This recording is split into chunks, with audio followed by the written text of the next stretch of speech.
রিশাদ হোসেনের অবিশ্বাস্য ব্যাটিং।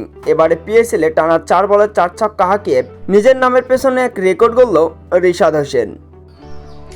কোয়েটা গ্ল্যাডিয়েটর্সের বিপক্ষে এই দিন দুর্দান্ত এক 50 তুলে নিয়েছেন রিশাদ হোসেন। মাত্র 20 বলে এমন দুর্দান্ত 50 রিশাদের কাছ থেকে হয়তো কেউ আশাই করেছিল না, কিন্তু সকলকে এই দিন অবাক করে দিয়ে মাত্র 20 বলে 50 তুলে নিল রিশাদ হোসেন। পাকিস্তান সুপার লিগে এই দিন রিশাদের ব্যাটিং দেখে অবাক গ্যালারিতে থাকা নারী ভক্তরাও। রিশাদের এদিন 4 ছক্কার ব্যাটিং তাণ্ডব দেখল লাহোর কালান্দার্স।